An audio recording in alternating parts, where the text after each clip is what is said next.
Hi, everybody. Welcome back. Okay, today I'm going to give you a quick rundown of episode 6 before sharing my feelings and conclusions. Quite frankly, I am now tired of this series and even thinking about it. Anyway, in episode 6, we have Tyler Perry telling his story, how he saw something about Meghan's father and how he would have found what her father did hurtful if it was his father. How he knows how family can become different people when he became successful. And then how he sent her a note before the wedding. Well, couple of questions for Tyler. Have you ever met Mr. Markle or spoken to him?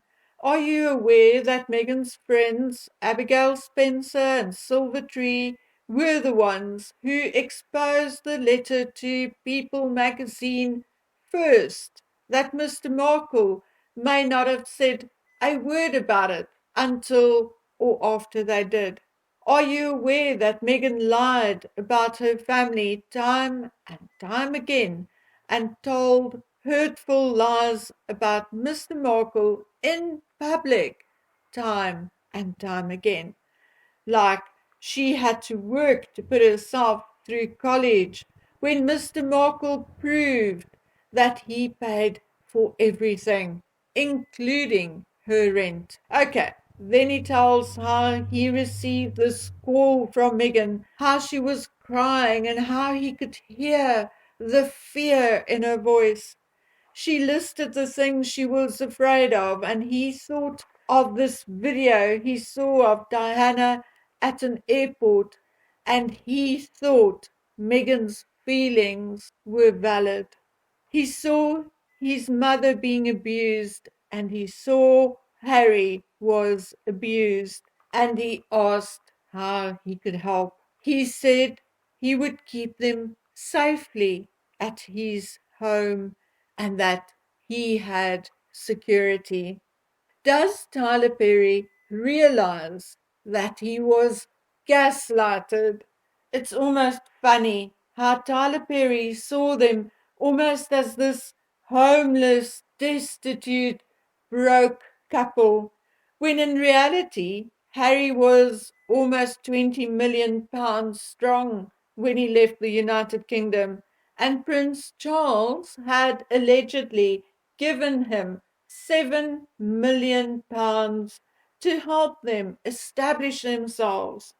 Oh, and let's not forget that allegedly Meghan herself was more or less $5 million strong.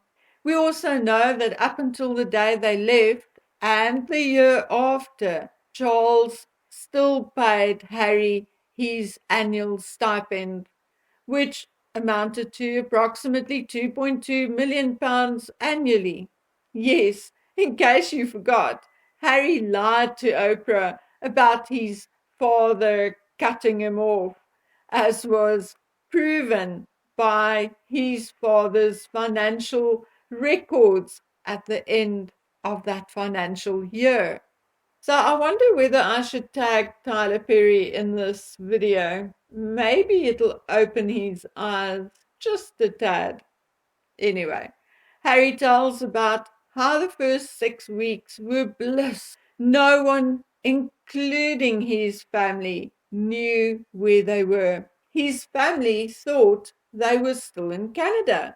Then he again blames the mail for exposing where they were, when in reality it was Gail King who, on air, asked Tyler Perry whether Harry and Meghan were staying at his home. And of course, Gail knew, because Gail, Tyler, and Oprah are besties.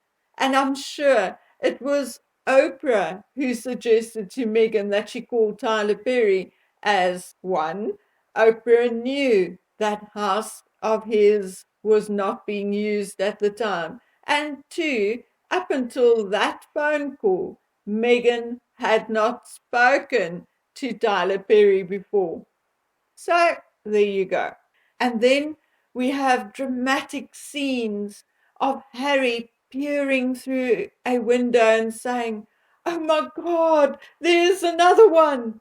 as a helicopter flies off into the distance. And the drones. Oh, drones! The drones! Let's not forget the drones! What they do not tell is that there is a hiking trail going into the mountain right past Tyler Perry's home. But Meghan points out where Doria was walking with Archie when a drone photograph was taken of them. Well, it's not even the same spot as shown in the German magazine. And secondly, that photograph was debunked ages ago. I'm not saying it was not Doria and Archie, but that it was not taken with a drone. The stormwater grid in the picture shows that it was taken in the open space between the wings of the house, and the angle shows it was likely taken from an upstairs room, unless, of course, the drone came in low and they were very aware of it. I wonder whether Harry owns a drone. But we do know he owns a camera, and we saw him taking a photograph from a balcony. So I tend to believe what I was told, namely that that photograph was taken from a bathroom window in Tyler Perry's home. Moving on. Then they talk about moving to Montecito and Meghan having a miscarriage on the first morning they woke up in their new home. Abigail Spencer recalls how she arrived at their home to help Meghan unpack. And arriving there, Meghan was holding Archie, and how she then said that she was in terrible pain and then fell to the ground. Well, I can refer you to what Meghan said in her article to the New York Times. She said she was changing Archie's nappy when she dropped to the floor in pain. How hours later she was in a hospital bed, etc. Nowhere did she mention Abigail Spencer being there. Now look, I may be wrong, but I think Abigail Spencer was added to the story because there are no hospital records to prove this miscarriage. So, at least now there is a supposed witness.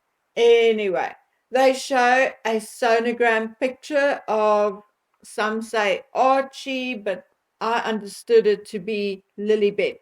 But never mind, that is not important. What is funny is how strategically the paper was folded and bent where the information is to be found. Here on the screen, you can see what an ultrasound looks like.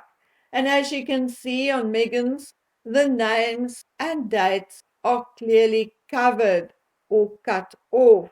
So yes, Mr. Bosey said that those of us who still doubt that Meghan gave birth herself are sick in the head. Well, maybe not. Mr. Bosey, please explain why the dates were covered if there is nothing to hide. At the very least, Harry and Meghan admit that Oprah reached out to them while they were still living in Kensington Palace, and she says that they took a beating with the bullying allegations and court case the year before the interview, and that is basically why they decided to do the interview.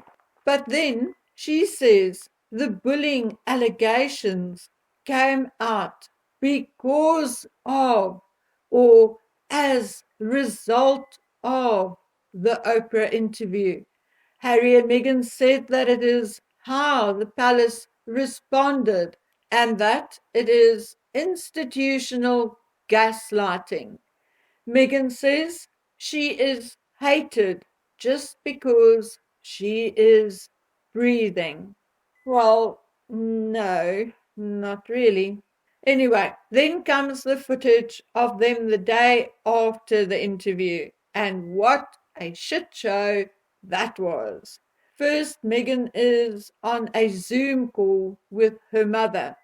Then Harry allegedly receives a text from William, which is allegedly shocking to them both. But of course, they do not reveal the text.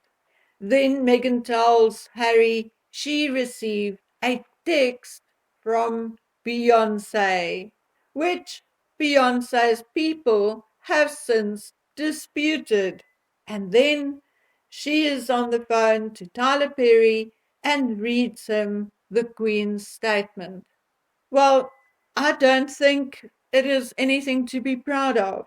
It is absolutely terrible to think that the Queen even had to issue that statement while Prince Philip was gravely ill and she herself was sick.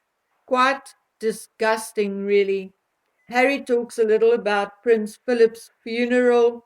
Harry says it was hard going back, that his father and brother remained focused on the monarchy, that they did talk, but that they, Harry and Meghan, would never get genuine peace or accountability. And then they say that Harry outgrew his environment. Outgrown his environment, I ask you? Yes, indeed. Harry has outgrown the monarchy, which I guess means he had also outgrown Britain, the British realm, and all of the Commonwealth. Wow, wow, wow. Harry had outgrown more than 50 countries. Wow.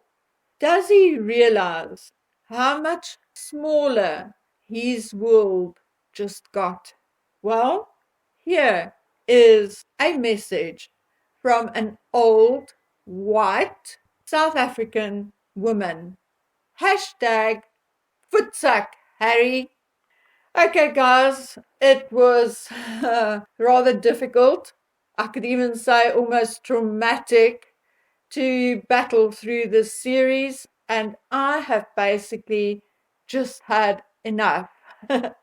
So when I come back tomorrow, I will stop talking about the series, but I'm going to continue what I think the fallout of this is and what I think this whole docu-series had proven to us. But for now, I'm going to take a break away from the royals because regardless of my very good intentions, somehow they still manage to push my blood pressure up. So I'm going to meditate, relax, and I'll be back tomorrow. So until then, please take good care of yourselves. Bye.